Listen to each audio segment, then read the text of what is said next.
For further clarity, we also have with us political researcher Mohamad Hasan Sweidan, PhD University instructor, joining us on the World 24/7.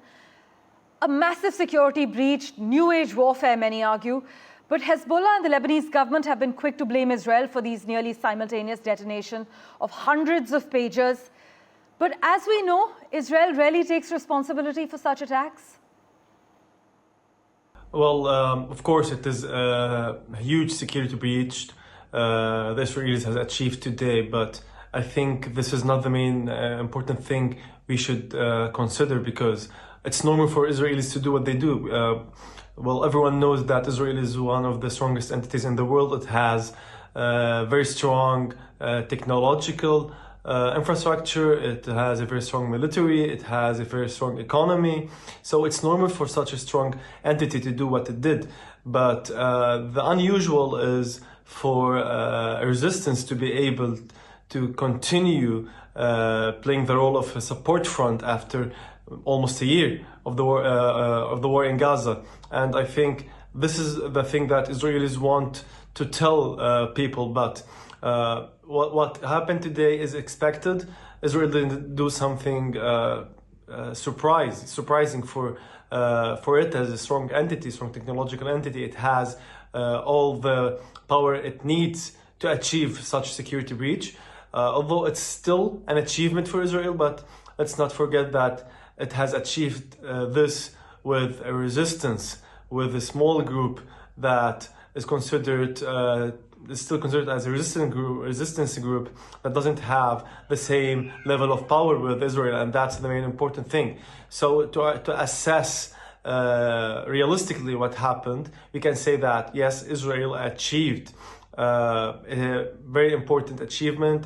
The security breach was big, but a true assessment should consider the goals Israel wants to achieve from this security breach. I think that Israel wants to achieve from this security breach for the support front Hezbollah has started last October to stop. So as long as this support front is continuing to work, then Israel failed to achieve its goal, and that's the important thing, since assessment is based on goals, not on the achievement itself, and that's an important thing to consider.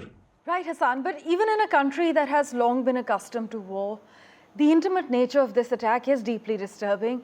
But Israel seems to have changed its warfare against Iran and its allies. Israel has assassinated leaders of Hamas and Hezbollah in Syria, Lebanon, and Iran. It's no surprise. But at the moment, is Israel looking for precision attacks to avoid a full-blown war? Yes, it's obvious that Israel changed its the type of war it's having with Hezbollah, and I think this reflects some kind of decrease in power for Israel. Israel used to be the entity that can start any type of war with any type of enemy in the region, because it has the military, economic, technological superiority it needs to do so. So going towards a new type of warfare that's mainly concentrated on the security side, this shows that Israel doesn't want to open a new front, doesn't want to open a new war, and that has its reasons.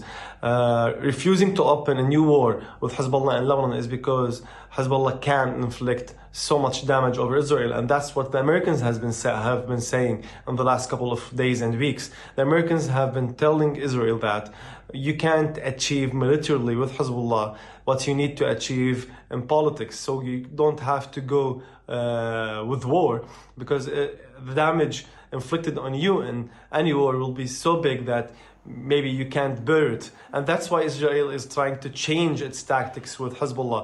It's trying to avoid a huge open warfare with Hezbollah, because it knows the costs that Hezbollah may inflict on it, and that's an important point today. So going towards a new type of warfare, mainly on the cognitive side, on the security side, is because Israel doesn't want to open a warfare militarily, open warfare with Hezbollah, because of its fear of the costs.